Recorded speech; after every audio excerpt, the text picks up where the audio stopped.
Le département vous présente la vie Gironde.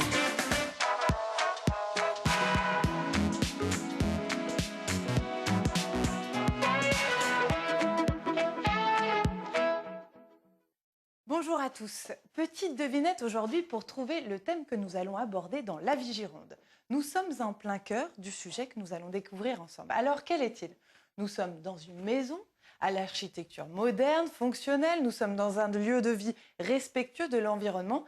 Et bien pourtant, contrairement aux idées reçues, nous sommes bien dans un logement social. En la matière, le département accuse un certain déficit. Il existe en Gironde 90 000 logements sociaux, mais il reste pourtant 50 000 demandeurs en attente. Alors qu'est-ce qu'un logement social? C'est un logement où le loyer est plafonné et est maintenu à un faible niveau. Et c'est un logement qui sera ensuite attribué à une famille à faible revenu. Le département intervient tout d'abord soit en cofinançant les constructions ou soit en attribuant sa caution pour des projets immobiliers. Il donne à son intervention 3 conditions. Tout d'abord, il souhaite que le logement soit accessible aux personnes à mobilité réduite. Il souhaite également qu'il soit proche des services et des équipements. Et enfin, qu'il soit accessible financièrement à toute personne. Contrairement à certains clichés, le logement social n'est pas uniquement d'initiative publique comme ici. Des propriétaires, des particuliers donc, peuvent décider d'ouvrir leur logement social.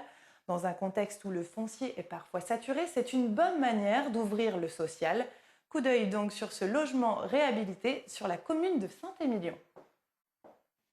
Seule avec ses 2 enfants, Delphine Belvergue habite dans ce logement depuis moins d'1 an.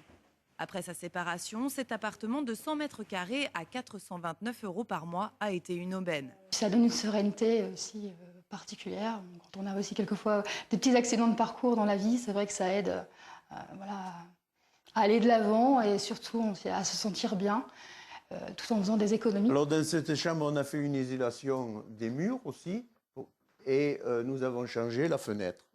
Jean-Marie Maudet est le propriétaire de l'immeuble. Il doit s'engager à maintenir le loyer à un faible niveau, mais il trouve le système sécurisant car les locataires sont sélectionnés par les organismes sociaux. Entre avoir un mauvais locataire dans un logement libre ou avoir un bon locataire dans un logement social, j'aime autant avoir un bon locataire dans un logement social. En contrepartie de ses loyers modérés, Jean-Marie Maudet a reçu des subventions. Presque la moitié de ses frais ont été pris en charge, dont 30% par le Conseil général. Le département contrôle en retour la cohérence du projet. On surveille pas mal de choses. Tout d'abord la localisation, il faut que ce soit proche des services, la qualité des travaux, donc l'isolation, le chauffage. L'idée étant qu'à terme, le locataire n'ait pas de charges trop importantes à payer quand il sera installé dans le logement. Et puis la qualité globale du projet, la taille du logement pour que ce soit pertinent. Cette politique permet de conserver le bâti existant. La première expérience de Jean-Marie Maudet a été concluante. Il envisage de faire de même dans la dernière partie de son immeuble. Vous le voyez, le département vous soutient pour promouvoir le logement social, que vous soyez locataire ou que vous soyez propriétaire. Dans les 2 cas, vous pouvez vous rendre à l'ADIL, l'Agence départementale d'information sur le logement. On vous y donnera des conseils juridiques, fiscaux ou financiers. Ensuite, si vous souhaitez faire une demande de location, vous devez vous rendre sur le site du servicepublic.fr et télécharger le formulaire de demande. Vous envoyez ensuite ce formulaire au bailleur social de votre choix. Votre dossier sera examiné en commission. Voilà, j'espère que nous avons pu répondre à toutes vos questions qui concernent le logement social.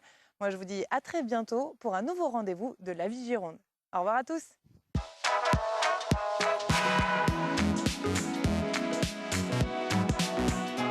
Le département vous a présenté la vie Gironde.